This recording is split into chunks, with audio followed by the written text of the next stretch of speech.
Et si on nous avait parlé de la fin de Stranger Things dès le début?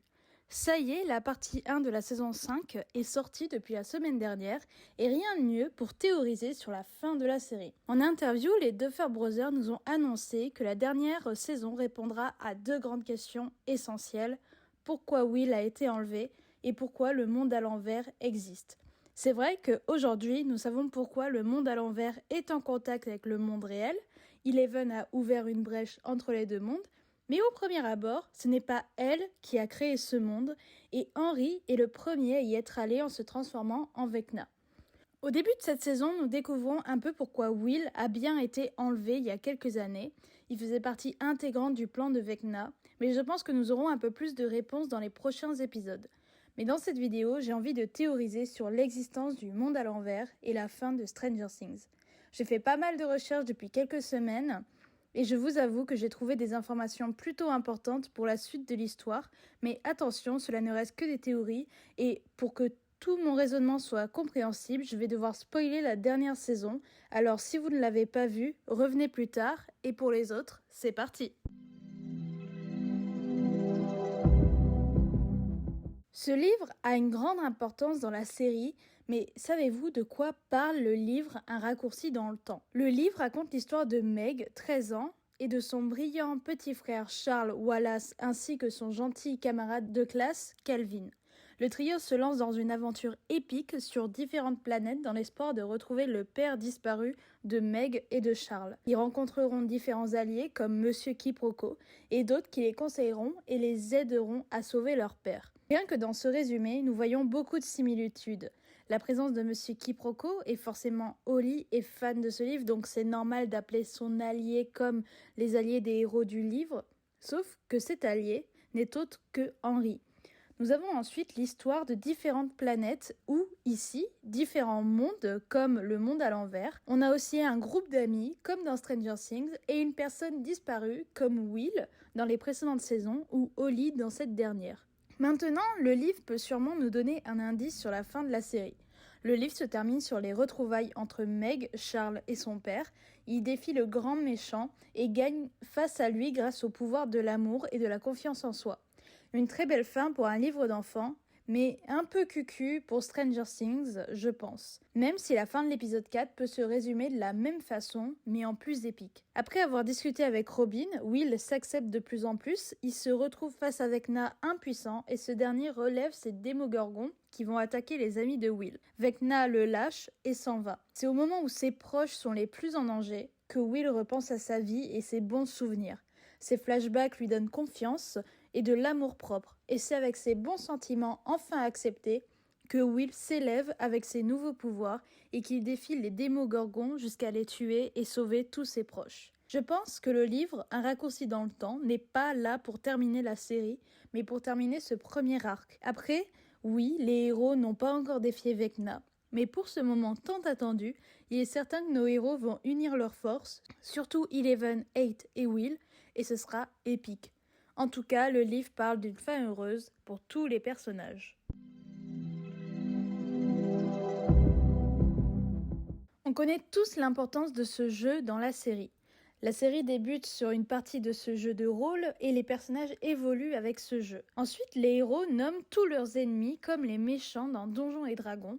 Et pourquoi ne pas essayer de comprendre la fin de Stranger Things grâce à la fin de l'univers de ce jeu? Je tiens à préciser que je n'y connais rien en Donjons et Dragons et que j'ai fait quelques recherches minimes pour au moins essayer de comprendre ce qui a pu inspirer la série. Donc s'il y en a qui sont pros, je les invite à en parler en commentaire et cela m'intéresserait grandement. Tout d'abord, les rôles de nos personnages dans le jeu ne sont pas anodins. Pendant la première saison, Mike est le maître des donjons, il est le chef de la bande, anime la partie, tout comme dans la vraie vie.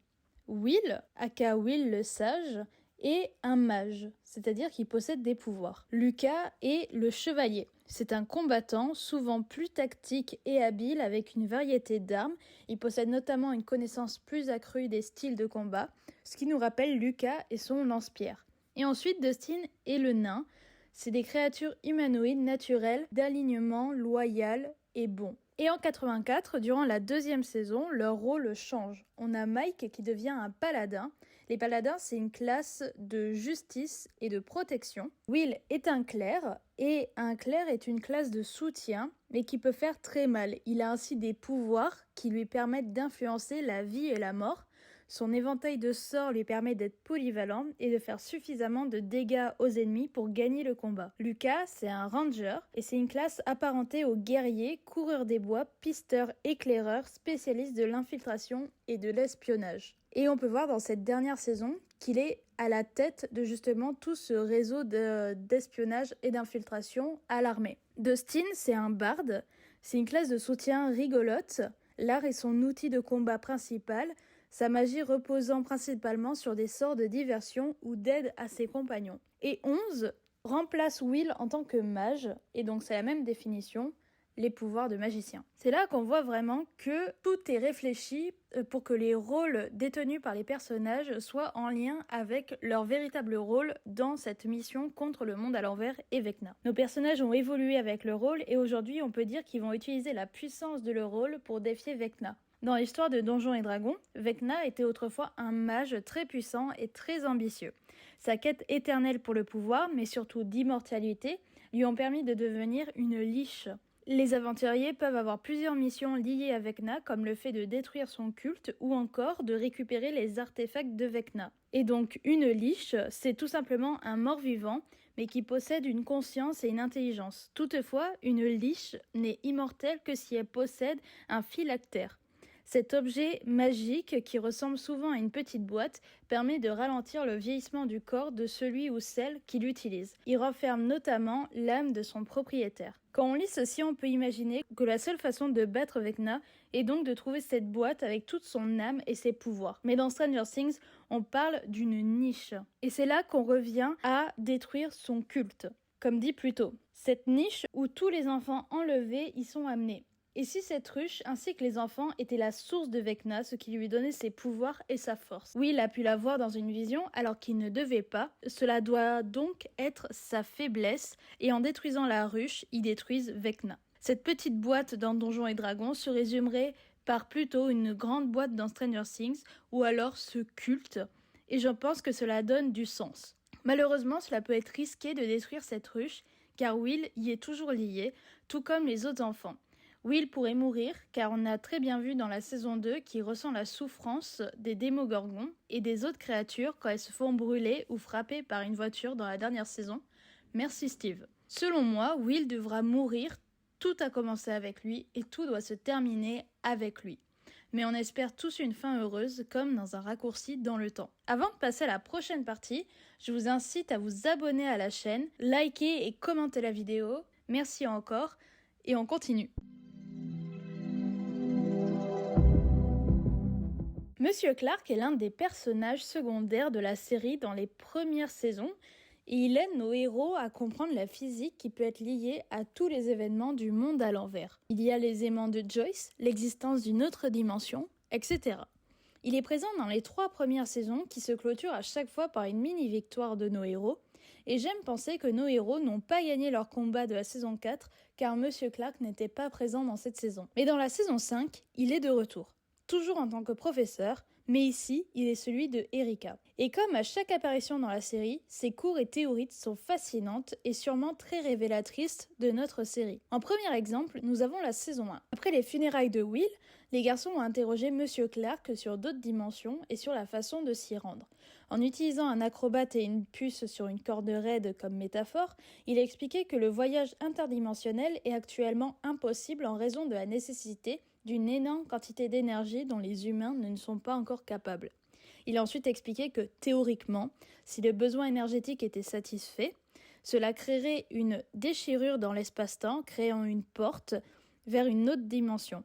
Lorsque Mike a demandé s'il était possible qu'une telle porte existe déjà, Monsieur Clark a répondu qu'il saurait que cela perturberait la gravité, le champ magnétique, l'environnement et peut-être les engloutir en entier. En parlant de champ magnétique, nous pouvons faire un lien entre cette explication et les aimants de Joyce qui tombent de son frigo dans la saison 3.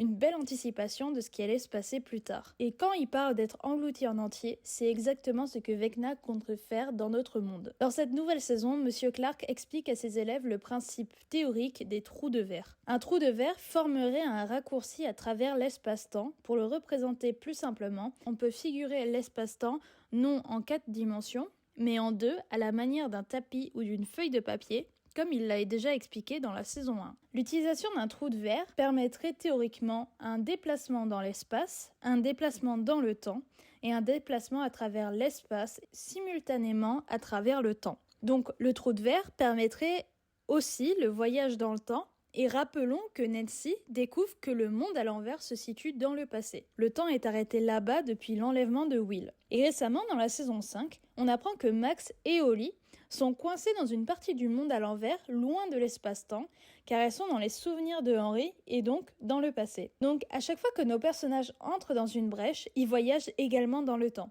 Ce qui fait que chaque brèche sont donc des trous de verre. De plus, un trou de verre est à l'échelle de Planck. Et quel code est demandé dans la saison 3 pour ouvrir le code détenant la clé du portail des Russes? La constante de Planck. Oui, encore une preuve que tout est lié. Merci Monsieur Clark. Donc maintenant qu'on a tout ça, oui, Monsieur Clark avait révélé tout ce qu'il allait se passer dans la série avec seulement quelques minutes à l'écran dans la première saison.